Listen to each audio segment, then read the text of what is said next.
2015, more than 6 years on from the global financial meltdown, and Europe is still a synonym for crisis. The latest phase of crisis unravelled when in Greece the radical left Syriza party won office with a near 10% lead over its nearest rivals, the conservative New Democracy. The reverberations were felt as Spain's leftist anti-austerity Podemos party rose to second place in the polls. Syriza's mandate: to stop the bailout packages which accept European loans to pay bankers, and kick out the representatives of the Troika, the European Commission, the European Central Bank and the IMF, who imposed the austerity programme that came with the bailouts. After 5 years of austerity, with public goods sold at fire sale prices and mass job cuts, the economy had shrunk by 23%. There was an explosion in dependence on soup kitchens, and the healthcare system was so lacerated by cuts that people came to rely on volunteer-run clinics. The euro remedy hadn't worked.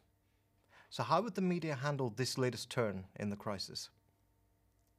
No matter what media outlet one turned to, Syriza's victory meant one thing: fresh crisis and instability.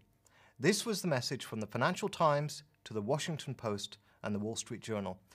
But the media gave little clue to understanding why Syriza was elected.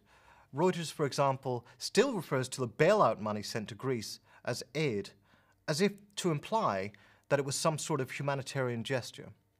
Few reports mentioned that only 1.6% of the money actually entered the Greek economy, and 98% went to the banks. And with the collapse in the Greek economy aggravated by austerity, by 2015, the debt owed amounted to 175% of Greek GDP.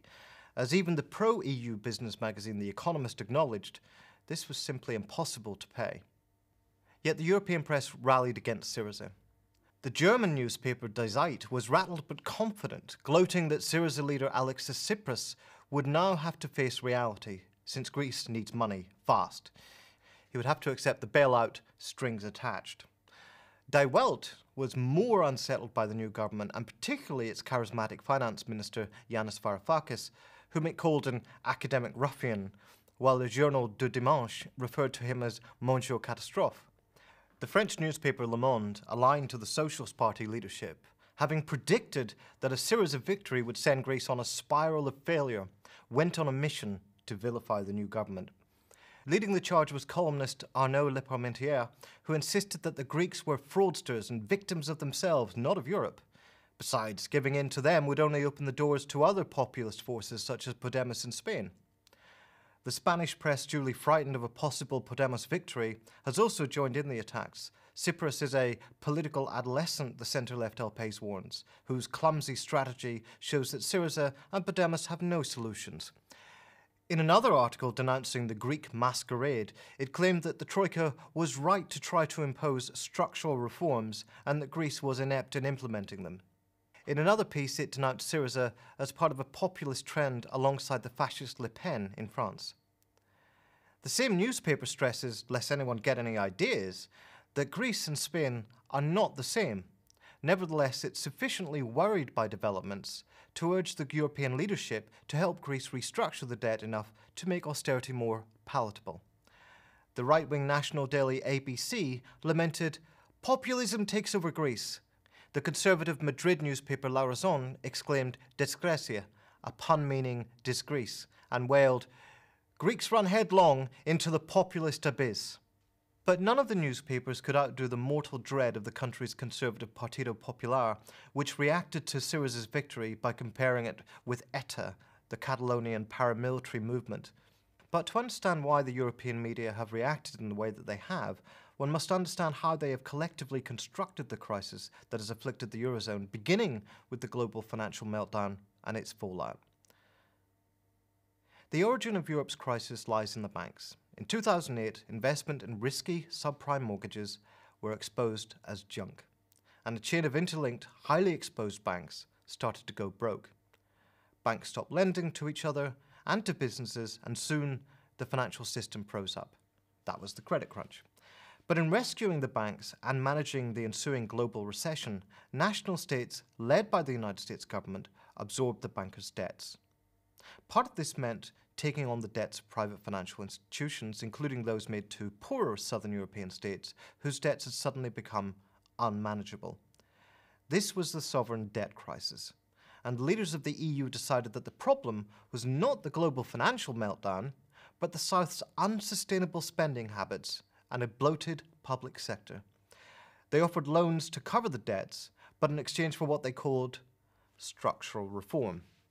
Greece needed structural reform as it was plagued by a corrupt, tax-avoiding elite. But what the Euro elites meant was austerity, spending cuts and privatizations. And austerity, codified in a memorandum of understanding between the Greek government and the Troika, was imposed by a panel of Troika-appointed inspectors. National sovereignty was effectively cancelled. None of this would have been palatable were it not for the role of the media, who made sure to deflect the blame for the crisis onto anyone but the bankers who had caused it and whose interests were being served with the bailouts. Thus, the popular German magazine Focus argued that Greeks were the cheats in the Euro family. The right-wing tabloid Bild Zeitung blamed the bankrupt Greeks, denouncing them as lazy, and demanded a written promise that they would pay all their debts in full. As Alex Alexandrou pointed out in the British centre-left magazine New Statesman, far from being lazy, Greek workers endure the second longest working hours in the industrialised world. The Spanish press also lined up behind austerity, even as the Partido Popular government cut spending by a 12% amid a devastating recession. El País, close to the opposition Spanish socialist leadership, acknowledged the pitfalls of what it called extreme austerity, but nonetheless supported a milder austerian strategy for southern Europe. Given the growing danger of electoral rejection of austerity, however, it was of vital importance that national democracy be put on hiatus. This was demonstrated starkly when the Greek PASOK Prime Minister George Papandreou proposed to offer Greeks a referendum on any EU bailout. Immediately, the European press went on a rampage. The British tabloid The Sun was direct. Greece loses its marbles. But the upmarket French conservative newspaper Le Figaro was hardly better. Will Europe one day be rid of this Greek poison? The Spanish press, loyal to the austerity regime, moved instantly to shore up the austerian consensus that democracy was for cowards and maniacs. El País denounced this Greek nonsense, a suicidal and desperate initiative which threatened to throw Europe into the abyss. The conservative Spanish newspaper El Mundo denounced Papandreou for trying to evade his responsibility by hiding behind the opinion on the streets. In this, the press reflected the views of investors and capital market speculators, usually referred to impersonally as the markets. Papandreou was summoned to meet European Commission President Barroso and French President Nicolas Sarkozy, who ordered him to kill the referendum. He duly did, and tendered his resignation, leading to months of unelected technocratic government, followed by new elections. The public punishment was swift. By the spring of 2012, PASOK, the ruling centre-left party, was in a state of terminal collapse. A hitherto small, radical left party, Syriza, was catapulted up the polls when it called for a government of the left against austerity. In the elections, it took most of PASOK's vote and came a close second to the conservative New Democracy. Once again, the media response was furious. Bild had published a letter to the Greek electorate, arrogantly demanding that they return a pro-austerity government. Your ATMs continue to give you euros, it chastised, only because we put them there, the Germans and the other nations that have the euro. The German Handelsblatt conveyed Conservative Prime Minister Samaras' warnings of catastrophe if Greece voted for the radical left, and fulminated about extremists entering parliament. An important aspect of the fear-mongering was the claim that if Syriza was elected, Greece would exit from the Eurozone, despite Syriza's express commitment to making the euro work, if possible. The crisis dragged on. The euro remedy only made Greece's position worse. Syriza had a consistent lead in polls, and by December 2014, the government was no longer able to command a majority in parliament. An emergency election was called, and Syriza increased its share of the vote from 27% to 36%. Since the new Greek government took office, the same media who helped cover up the bankers' mess have been hyperactive in causing havoc for Syriza. As the financial commentator Francis Coppola writes, At several points, the media coverage was misleadingly claiming that Greece was about to default or refused to talk to its lenders, sending markets crashing again. Yet while reporting falsehood, they do not report salient and alarming facts, such as EC President Jean-Claude Juncker stating that there can be no democratic choice against the EU treaties. Why is this?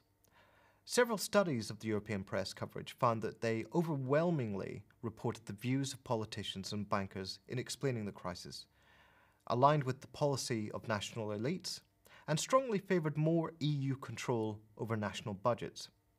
So this is the dilemma that we face. Our national media don't report the facts, reflect the views of Europe's rulers, and in the battle between democracy and the markets, always favour the markets.